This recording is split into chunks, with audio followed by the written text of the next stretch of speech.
அது கடந்த வருடத்துல இந்த உலக வர்த்தக ஒப்பந்தத்துல விவாதம் நடந்தது. இது 15 வருடத்திற்கு முன்பாகவே நீங்க மூன்றாம் உலக நாடுகள் ரேஷன் கடை மூலமாக மக்களுக்கு மலிவு விலையில் அரிசி உணவுப் பொருள் கொடுக்கக்கூடாது, அந்த மானியத்தை நிறுத்த வேண்டும், விவசாயிகளுக்கான மானியத்தை நீங்கள் நிறுத்திக் கொள்ள வேண்டும், நீங்கள் இறக்குமதி செய்வதற்கு அதாவது வெளிநாடுகளில் இருந்து உணவுப் பொருளை இறக்குமதி செய்வதற்கு அனுமதி கொடுக்க வேண்டும் என்கின்ற மூன்றையுமே மேற்குலக நாடுகள் வளர்ந்த நாடுகள் தொடர்ச்சியாக முன்வைத்துக் கொண்டிருந்தார்கள்.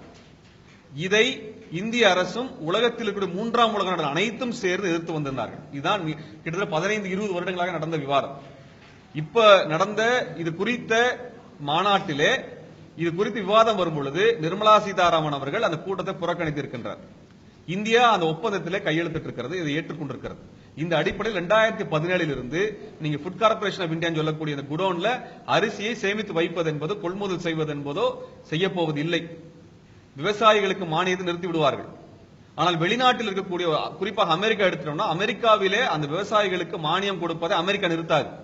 ஆனால் நீங்கள் இங்கே இருக்கக்கூடிய விவசாயிகளுக்கு கொடுக்கக்கூடிய உர மானியமோ நீங்கள் மின்சாரம் சார்ந்த மானியங்களையோ நிறுத்த வேண்டும் என்பதை இந்திய அரசு ஒத்துக்கொண்டு வந்துவிட்டது. அது மட்டுமல்லாமல் இங்க ரேஷன் கடையில 2017க்கு பின்னாடி உங்களுக்கு அரிசி எல்லாம் கொடுக்க போறது இல்ல. நீங்க அரிசியை பொது சந்தையில வாங்கிக்கணும். ரேஷன் கடையில உங்களுக்கு தரக்கூடிய அரிசிக்கு பதிலாக உணவுப் பொருட்களுக்கு பதிலாக பணமாக உங்களுக்கு கொடுக்கப்படும். எப்படி கேஸ் மானியத்தை கொண்டு வந்தாங்களோ அது போல அதுக்கு மானியம் கொண்டு வர போறாங்க. இதுதான் இதுக்கான ஆதார் அட்டை கொண்டு வரப்பட்டிருக்கிறது. இதற்கு பிறகு ஏழை எளிய மக்களுக்கு குறைந்த விலையில் இதுல அரிசி கிடைப்பதற்கு வாய்ப்பு கிடையாது.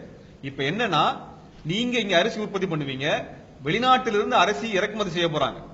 அப்ப ரெண்டு பேர் இறங்கும் பொழுது அவர்கள் நம்மை விட மிக குறைந்த அளவிற்கு, ஏன்னா வெளிநாட்டிலிருந்து ஒரு உணவுப் பொருளை கொண்டு வரதுக்கு ஒரு கிலோவுக்கு 15 பைசா தான் வருது. ஆக மிக குறைந்த விலையில் வெளியிலிருந்து கொண்டு வந்துட முடியும். இப்ப இங்க இருக்க விவசாயிக்கு விவசாய மானியம் இருக்காது, மின்சார மானியம் இருக்காது, உர மானியம் இருக்காது, எந்த விதமான உதவிகளும் தமிழ்நாடு அரசு இந்திய அரசு கொடுக்க போவதில்லை. அப்ப அதிகமான கடன் சுமையில தான் விவசாயம் பண்ணி விளைபொருளை கொண்டு வரணும். அதை இந்த அரசு கொள்முதல் செய்யாது, வெளிநாட்டிலிருந்து இறக்குமதி பண்ணி மொத்தம் விற்பாங்க. அப்ப இங்க இருக்கிற விவசாயிகள் தற்கொலை செய்து கொள்ளக்கூடிய சூழலை மோடி அரசாங்கம் கொண்டு வந்திருக்கிறது.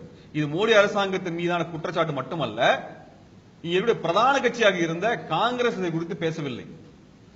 பாராளுமன்றத்தில் 3வது பெரிய கட்சியாக இருக்கக்கூடிய அதிமுக இது குறித்து எதுவும் பேசவில்லை. இப்பொழுதும் அவங்க சொல்றாங்க உங்களுக்கு 20 கிலோ அரிசி தரப்போறோம், 30 கிலோ அரிசி தரப்போறோம், 100 கிலோ அரிசி தரப்போறோம் சொல்றதெல்லாம் பொய். அந்த சட்டம் கொண்டு வரப்பட்டிருக்கிறது, அதை எதிர்த்து இவர்கள் பேசவில்லை, திமுகவும் பேசவில்லை. கட்சி அறிக்கையில் எங்கேயுமே இது குறித்தான இந்த உலக வர்த்தக சபையில கையெழுத்து போட்டதை பத்தி இதுவரைக்கும் பத்திரிகையாளர்களே சொல்லப்பட்டதில்லை. மிக ரகசியமாக மூடி மறைக்கப்பட்டிருக்கிறது, மிக ரகசியமாக மறைக்கப்பட்டிருக்கிறது. இவங்க பொது விநியோகத்தை முற்றிலுமாக மூட போகிறார்கள். இதைத்தான் நாங்க மிகப்பெரிய ஒரு ஆபத்தாக, ஏன்னா இதில் இருந்து உங்களுடைய விவசாயிகள், நெசவாளிகள் அனைவருடைய வாழ்வாதாரம் முடிக்கப்பட்டுவிடும், ஏழை எளிய மக்கள்.